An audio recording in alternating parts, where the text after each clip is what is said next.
भारत के पड़ोसी बांग्लादेश में फिर एक बार बड़ी हलचल देखने को मिल रही है। बांग्लादेश में एक तरफ शेख हसीना की पार्टी ने बड़ा ऐलान कर दिया है, तो वहीं दूसरी तरफ सरकार गिराने में एक्सपर्ट कहे जाने वाले जॉर्ज सोरोस का बेटा एलेक्स सोरोस बांग्लादेश पहुंचा है। जॉर्ज सोरोस की संस्था ओपन सोसाइटी फाउंडेशन यानी OSF को दुनिया भर में सरकार गिराने का एक्सपर्ट माना जाता है। बांग्लादेश में भी सरकार गिराने के पीछे जॉर्ज सोरोस और उसकी संस्था का ही नाम सामने आया था। बांग्लादेशी मीडिया की माने तो OSF बांग्लादेश में बड़े पैमाने पर निवेश करना चाहता है। ध्यान देने वाली बात यह है कि जॉर्ज सोरोस की संस्था ने बांग्लादेश में बड़े निवेश का ऐलान तब किया है जब अब से 2 दिन पहले ही डोनाल्ड ट्रंप ने बांग्लादेश को मिलने वाली लाखों करोड़ डॉलर की फंडिंग से अब रोक लगाने की बात कही थी।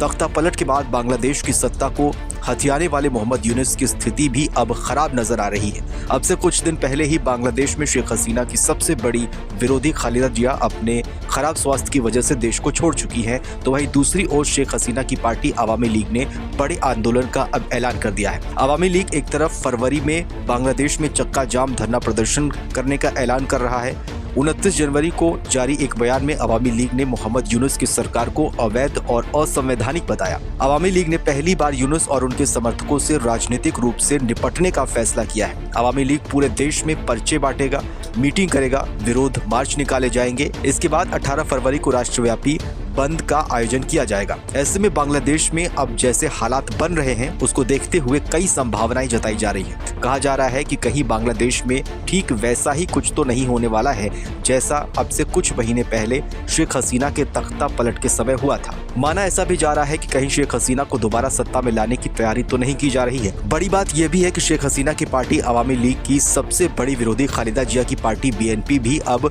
मोहम्मद यूनुस से दूरी बनाने की तैयारी में है, क्योंकि कई महीनों से सत्ता में बैठे यूनुस ना तो बांग्लादेश में सरकार चला पा रहे हैं और ना ही चुनाव करवा पा रहे हैं। ट्रंप के द्वारा बांग्लादेश की फंडिंग रोके जाने के ऐलान के बाद से ही बांग्लादेश की अर्थव्यवस्था डगमगाने की बात कही जा रही है। ऐसे में सभी मोर्चों पर फेल हो चुके मोहम्मद यूनुस घबराए हुए हैं। इस वक्त उनके सामने सबसे बड़ी चुनौती फरवरी में अवामी लीग के द्वारा किए जाने वाला प्रदर्शन है। मोहम्मद यूनुस से जब भी सवाल पूछे जाते हैं तो वो अपनी सभी नाकामियों का ठेकरा भारत पर फोड़ देते हैं।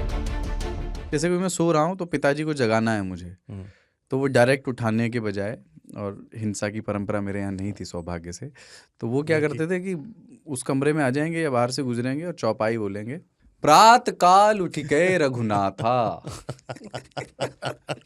मात पिता गुरु नावई माता। कभी कभी मैं गुस्से में उठ करके अरे पापा चरण स्पर्श किया और सो गया। मैंने कहा अब मत उठाना।